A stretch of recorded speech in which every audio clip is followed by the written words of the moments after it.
Hi hello friends, welcome to my channel. Friends, ఈరోజు సీరియల్లో ఏం జరగబోతుందో తెలుసుకుందామా?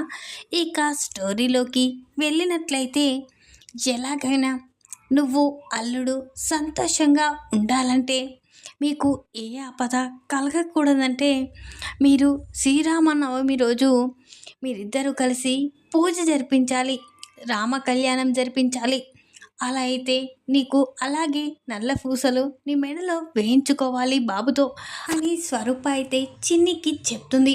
అప్పుడే చిన్ని, అమ్మ అది వీలు కదమ్మా, ఇప్పుడు పరిస్థితులు ఎలా ఉన్నాయో చూసావు కదా, ఖచ్చితంగా దీని గురించి ఒప్పుకోరమ్మా అని అంటూ ఉంటుంది చిన్ని అయితే. అప్పుడే స్వరూప, లేదమ్మా, నువ్వు సంతోషంగా ఏ ఆటంకం లేకుండా బాబుతో సంతోషంగా ఉండాలంటే ఖచ్చితంగా నవమి రోజు సీతారాముల కళ్యాణం మీ చేతుల మీదుగా జరిపించి, ఆ తర్వాత నల్ల పూసలు బాబుతో, మ్యాడీ బాబుతో నీ మెడలో వేయించుకోవాలమ్మా అని అనగానే, అప్పుడే సరే అమ్మా, ఇక నా ప్రయత్నం నేను చేస్తాను అని ఇక అంటూ ఉంటుంది చిన్ని అయితే.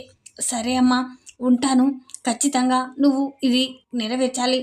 శ్రీరామనవమి రేపు ఖచ్చితంగా మీరిద్దరూ కళ్యాణం జరిపించాలి. ఆ తర్వాత మ్యాడీ బాబు నీ మెడలో నల్లపూసలు వేయించుకోవాలి. ఖచ్చితంగా నువ్వు ఇది చేయాలమ్మా అని ఇక స్వరూప అయితే ఫోన్కి వచ్చేసింది. ఇక చిన్ని అయితే దాని గురించి ఆలోచిస్తూ ఉంటుంది. ఏం చేయాలి? మ్యాడీ నా మెడలో నల్ల పూసలు వేయడానికి ఇష్టపడడు, అసలు నన్ను భార్యగానే గుర్తించడం లేదు. అలాంటిది ఈరోజు శ్రీరామనవమి రోజు శ్రీరామ కళ్యాణం జరిపించడానికి ఒప్పుకోడు, అందులోనూ నా మెడలో నల్ల పూసలు వేయడానికి అస్సలు ఒప్పుకోడు. ఏం చేయాలి? అయినా శ్రీరామనవమి రోజు రామునికి సీతకి కళ్యాణం మా చేతుల మీదుగా ఎలా జరిపించాలి? ఇప్పుడు నేనేం చేయాలి అని చిన్ని ఆలోచిస్తూ ఉంటుంది. అప్పుడే ఇక దినకర్ రావడంతో దినకర్ని చూసి ఇక చిన్ని అయితే ఖచ్చితంగా ఇక ఇతని ద్వారా నెరవేర్చాలి అని అనుకుంటూ ఉంటుంది. ఏంటమ్మా, నువ్వేంటి ఇక్కడున్నావు? నువ్వు అసిస్టెంట్వి కదా అని అనగానే, నేను అసిస్టెంట్ని కాదు, మీ సార్కి భార్యను కూడా అని చెప్పగానే అప్పుడే దినకర్ ఒక్కసారి షాక్ అయిపోతాడు. ఏంటమ్మా నువ్వు ఇక మ్యాడీ బాబు భార్యమేంటి అని అనగానే, అవును, నేను మ్యాడీ బాబు భార్యనే, నిజం అని ఇక అంటూ ఉంటుంది. ఏమో అమ్మ, నాకేమీ అర్థం కావడం లేదు అని అంటూ ఉంటాడు దినకర్ అయితే. అప్పుడే ప్రమిళ అక్కడికి రాగానే, ఆంటీ చెప్పండి, మ్యాడీకి నేను భార్యనా కాదా అని అంటూ ఉంటుంది. ఏంటమ్మా, ఎవరికి ఈ డౌటు అని అనగానే, ఈ దినకర్ గారికి డౌట్ వచ్చింది అని అనగానే, లేదండి, నిజంగానే మ్యాడీకి చిన్ని భార్య అని చెప్పగానే దినకర్ పడిపోతాడు, కళ్ళు తిరిగి. అప్పుడే ఇక వెంటనే, నువ్వు ఈ విధంగా పడిపోతావనే ముందు జాగ్రత్తగా వాటర్ తీసుకొచ్చాను అని ప్రమిళ దినకర్ ముఖంపై చల్లి, దినకర్ లేవగానే, వామ్మో, నాకేమీ అర్థం కావడం లేదు అని ఇక అనుకుంటూ, అయినా నేను ఒకటి చెప్పడానికి, ఇక బాబుని చూసుకోవడానికి వచ్చాను, మ్యాడీ బాబుని చూసుకోవడానికి వచ్చాను. ఇక మా శాస్త్రి గారు అక్కడికి వేరే చోటకి తన బంధువుల వాళ్ళకి ఇబ్బంది ఉంటే వెళ్ళొస్తానికి వెళ్ళాడు, నన్ను ఇక్కడికి వెళ్ళమన్నాడు, అందుకే వచ్చాను అని ఇక అలా మ్యాడీని పలకరించి వెళ్తూ ఉంటాడు దినకర్ అయితే. అప్పుడే ఇక ఎలాగా ఈ దినకర్తో, ఈ అయోమయ దినకర్తో ఏదో ఒకటి చేసి రేపు శ్రీరామనవమి రోజు నా చేతుల మీదుగా, నేను మ్యాడీ చేతుల మీదుగా శ్రీరామ కళ్యాణం జరిపించాలి. ఆ తర్వాత మ్యాడీ నా మెడలో నల్లపూసలు వేసేలా చేయించాలి. ఇక మా ఇద్దరి బంధం బలపడుతుందని అమ్మ చెప్పింది అని ఇక అనుకుంటూ ఉంటుంది చిన్ని అయితే. అప్పుడే ఇక చిన్ని అయితే వెంటనే దినకర్ వెళ్తూ ఉండగా, ఆగండి దినకర్ గారు అని అంటూ ఉంటుంది. ఏంటమ్మా అని ఇక దినకర్ అనగానే, మీరు ఈ విధంగా చెప్పినట్లు చేస్తే బాగుంటుంది అని అనగానే, ఏంటమ్మా ఏం చేయాలి అని చిన్నితో అంటూ ఉంటాడు దినకర్ అయితే. ఇక నువ్వు చెప్పినట్లు మీరు చేయాలి, నాగవల్లి ఆంటీకి, దేవా అంకుల్కి ఈ విషయం చెప్పాలి అని అనగానే, ఏంటమ్మా నేను నాగవల్లితో నువ్వు చెప్పే విషయాన్ని చెప్పాలా అని అంటూ ఉంటాడు దినకర్ అయితే. అవును, నిజంగానే ఆంటీకి చెప్పాలి అని అనగానే, ఏంటమ్మా విషయం అని దినకర్ అంటూ ఉంటాడు. రేపు నా చేతుల మీద, నేను మ్యాడీ మా ఇద్దరి చేతుల మీదుగా శ్రీరామ కళ్యాణం జరిపించాలి. ఆ తర్వాత మ్యాడీ నా మెడలో నల్ల పూసలు వేయాలి, అలా నువ్వు ఖచ్చితంగా చేయించాలి రేపు గుళ్ళో. ఇక నువ్వు నాగవల్లి ఆంటీకి ఈ విషయం చెప్పాలి, ఏదో ఒకటి చేసి తను ఒప్పుకునేలా చేయాలి అని అనగానే అప్పుడే దినకర్ ఒక్కసారి షాక్ అయిపోతాడు. ఏంటమ్మా, నేను నా నా మంట నేనే పెట్టుకోవాలా అని ఇక అంటూ ఉంటాడు. ప్లీజ్ అండి అని అంటూ ఉంటుంది చిన్ని అయితే. లేదమ్మా, నేను ఈ పని చేయలేను అని అనగానే, మీరు ఈ విధంగా కాదు, మ్యాడీకి తొందరగా కోలుకోవాలంటే, మ్యాడీ బాబు సంతోషంగా ఈ విధంగా ఉండాలంటే ఇలా చేస్తేనే మంచిదని చెప్పాలి. అలా అయితే ఖచ్చితంగా నాగవల్లి ఆంటీ ఖచ్చితంగా ఒప్పుకుంటుంది అని అనగానే, సరే అమ్మా, నువ్వు అంటున్నావు కాబట్టి చెప్తాను, ఇక దాని వెనకాల ఏది జరిగినా నాకైతే సంబంధం లేదు అని దినకర్ అంటూ ఉంటాడు. సరే సరే అని ఇక దినకర్కి చెప్పగానే దినకర్ నాగవల్లి దేవ దగ్గరికి వస్తాడు.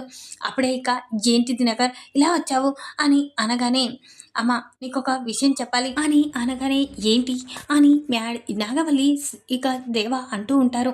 అమ్మ, మ్యాడీ బాబు ఇంకా మంచిగా సంతోషంగా ఉండాలంటే, తను ఎప్పటికీ సంతోషంగా ఉండాలంటే, తనకున్న గండాన్ని పోగొట్టాలంటే ఈ విధంగా చేయాలమ్మా అని అనగానే, జీటి మ్యాడీ గురించి నీకెలా తెలుసు అని అనగానే, మా శాస్త్రి గారు చెప్పారు, అందుకే మీకు చెప్తున్నాను.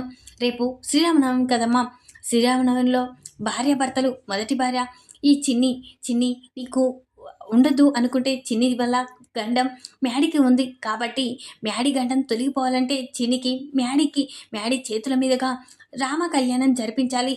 ఆ తర్వాత ఇక రాముడికి సీతకి కళ్యాణం జరిపించిన తర్వాత చిన్ని మెడలో నల్ల పూసలు వేస్తే ఖచ్చితంగా చిన్ని తన భార్య అయిపోతుంది. మొదటి భార్య ఇక తన చనిపోతుందని తన గండంలో ఉంది కదా, కాబట్టి ఈ నల్ల పూసలు వేశాకే వాళ్ళిద్దరి బంధం బలపడుతుంది. ఆ తర్వాత ఆ చిన్ని ప్రాణాలు పోతాయి అని ఇక చెప్పగానే నాగవల్లి దేవ షాక్ అయిపోతారు. ఏంటి దినకర్, ఏం మాట్లాడుతున్నావు అని అనగానే, అవునమ్మా, ఇప్పుడు తాలిబంధం కాదు, నల్ల పూసలు కూడా తన మెడలో పడితే ఇక తను సంపూర్ణమైన భార్య అవుతుంది. కాబట్టి తనకు ఆ నల్ల పూసలు వేసేలా మీరే చేయాలి అని ఇక అనగానే, ఖచ్చితంగా దినకర్ మంచి పని గుర్తుకు చేశారు. రేపు ఇక మ్యాడీ ఆ చిన్ని చేతుల మీదుగా శ్రీరామనవమి సీతారాముల కళ్యాణం జరిపిస్తాము. ఆ తర్వాత నల్ల పూసలు కూడా అదే గుడిలోనే ఆ చిన్నికి వేయించి ఆ చిన్ని ప్రాణాలు పోయేలా చేద్దాం బావా అని నాగవల్లి అంటూ ఉంటుంది. అప్పుడు ఇక సరే అని ఒప్పుకుంటారు. ఇక ఆ విషయం దినకర్ చిన్నికి చెప్పగానే చిన్ని చాలా సంతోషపడుతుంది.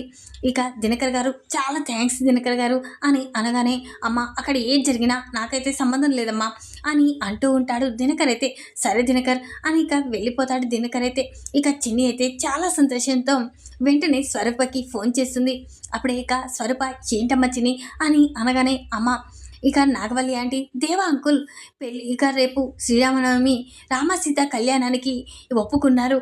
అలాగే మ్యాడీ నా మెడలో ఇక నల్ల పూసలు వేయడానికి కూడా ఒప్పుకున్నారు అని చెప్పగానే స్వరూప చాలా సంతోషపడుతుంది. చాలా మంచి విషయం చెప్పావమ్మా, ఇంకా నువ్వు మ్యాడీ బాబు ఎప్పటికీ సంతోషంగా ఉండొచ్చు, మీ బంధం ఇంకా బలపడుతుందని ఒక స్వామీజీ ద్వారా తెలుసుకున్నాను అని ఇక అనగానే, చాలా థ్యాంక్స్ అమ్మా అని ఇక అంటూ ఉంటుంది చిన్ని అయితే. ఏంటమ్మా, నా కూతురు కాపురం సంతోషంగా ఉండాలంటే నాకు ఇష్టం ఉండదా, అందుకే నేను ఇదంతా చేశాను, కానీ నేను రామమ్మ, కానీ నువ్వు మాత్రం జాగ్రత్త అని ఇక అంటూ ఉంటుంది స్వరూప్ అయితే. సరే అమ్మా అని ఇక అంటూ చిన్ని చాలా సంతోషపడుతూ ఫోన్ కట్ చేస్తుంది. వెంటనే చిన్ని అయితే చాలా సంతోషంతో మ్యాడీ గదిలోకి వెళ్తుంది. అప్పుడే మ్యాడీ దగ్గరికి వెళ్ళి, మ్యాడీ నీకొక విషయం చెప్పనా అని అంటూ ఉంటుంది. అప్పుడే మ్యాడీ ఏంటి అని చిన్నితో గట్టిగా అరుస్తూ ఉంటాడు. అప్పుడే ఇక చిన్ని అయితే, మ్యాడీ రేపు శ్రీరామనవమి కదా అని అనగానే, అవును శ్రీరామనవమి అని ఇక అంటూ ఉంటాడు. మ్యాడీ అయితే, అవును శ్రీరామనవమి అని నాకు కూడా తెలుసు, కానీ శ్రీరామనవమి రోజు రామసీత కళ్యాణం జరుగుతుంది కదా అని అనగానే, అవును రామసీత కళ్యాణం ఖచ్చితంగా జరుగుతుంది అని అనగానే, ఆ కళ్యాణం మన చేతుల మీదనే మనమే చేస్తున్నాం అని అనగానే మ్యాడీ ఒక్కసారి షాక్ అయిపోతాడు. ఏంటి, ఏం మాట్లాడుతున్నావు అని అంటూ ఉంటాడు.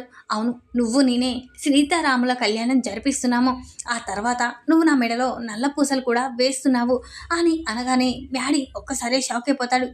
ఏంటి, నీ మెడలో నేను నల్ల పూసలు వేయడం ఏంటి అని అనగానే, అవును నువ్వే వేస్తున్నావు అని అనగానే, నిన్ను భార్యగానే అంగీకరించడం లేదు, అలాంటిది నీ మెడలో నల్ల పూసల దండ వేస్తున్నానా, లేదు అలా జరగదు, నీతో విడాకులు తీసుకోవడానికే నేను అంగీకరిస్తున్నాను, ఇక తొందరలోనే మనిద్దరం విడిపోతాము అని అనగానే, ఇక ఎప్పుడైతే ఈ కార్యక్రమం నీ చేతుల మీదుగా మన చేతుల మీదుగానే జరుగుతుంది అని అనగానే, అప్పుడే మ్యాడీ చాలా కోపంతో, ఇదేంటి ఇలా మాట్లాడుతుంది అని అనుకుంటూ ఉంటాడు.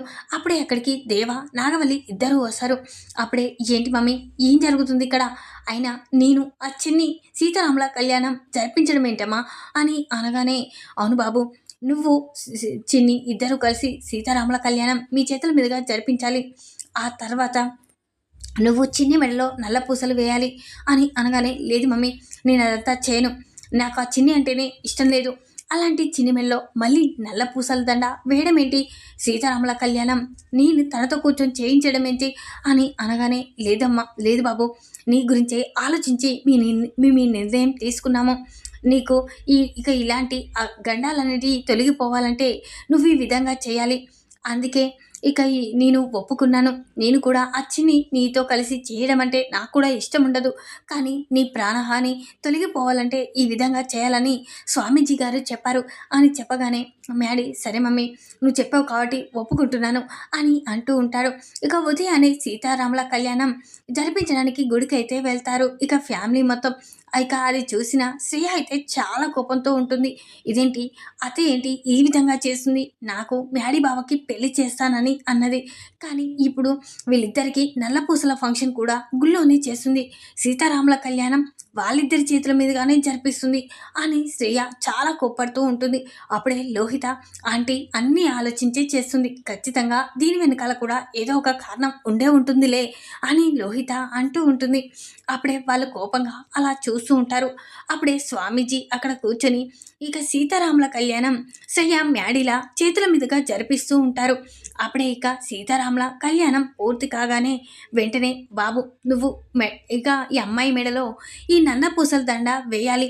మీరు జీవితాంతం సంతోషంగా కలిసిమెలిసి ఉండాలంటే ఈ నల్ల పూసల దండ తన మెడలో వేయాలి బాబు, ఇది వేయి బాబు అని ఇక మ్యాడీకైతే స్వామీజీ ఆ నల్ల పూసల దండ ఇస్తాడు. అప్పుడే మ్యాడీ, ఏంటి తనతో నేను జీవితాంతం సంతోషంగా ఉంటానా? ఇది తన మెడలో వేస్తే, లేదు నేను అది వేయను, తనతో నేను జీవితాంతం సంతోషంగా ఉండలేను, అయినా తనతో నేను విడాకులు తీసుకోవాలనుకుంటున్నాను అని మ్యాడీ ఆ విషయంలో స్వామీజీతో అంటూ ఉంటాడు.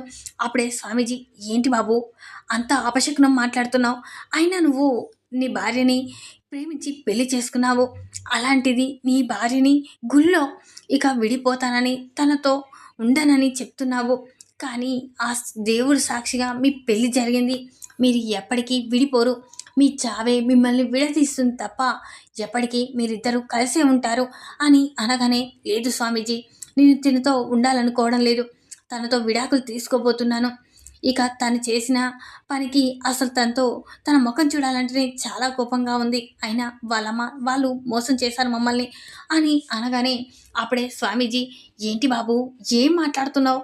వాళ్ళు మోసం చేయడం ఏంటి అని స్వామీజీ అనగానే, అవును, వాళ్ళమ్మ మా అమ్మని చంపేసింది అని చెప్పగానే స్వామీజీ ఒక్కసారే షాక్ అయిపోతాడు. ఏంటి బాబు ఏం మాట్లాడుతున్నావు? వాళ్ళమ్మ మీ అమ్మ ప్రాణాలు తీసిందా అని అంటూ ఉంటాడు. అవును స్వామీజీ, ఇక వాళ్ళ ఫ్యామిలీ మమ్మల్ని మోసం చేశారు, మా అమ్మని చంపేశారు, అలాంటి తనని నేను ఎప్పటికీ భారీగా ఊహించడం ఏంటి? లేదు స్వామీజీ, నేను ఈ నల్ల పూసల దండ తన మెడలో వేయలేను అని మ్యాడీ అనగానే, స్వామీజీ అయితే, బాబు నువ్వు పొరపడుతున్నావు, అసలు నువ్వు మీ అమ్మని చంపేసింది వీళ్ళమ్మ అని అలా అనడం తప్పు బాబు, అయినా వాళ్ళు విడిపోని బంధంగా స్నేహితురాల్లా చిన్నప్పటి నుంచి కలిసి పెరిగారు, అలాంటిది ఇక మీ అమ్మని ఆవిడ చంపడం ఏంటి అని అనగానే స్వామీజీ వైపు మ్యాడీ, నాగవల్లి, దేవ, చిన్ని ఒక్కసారి షాకింగ్గా చూస్తూ ఉంటారు.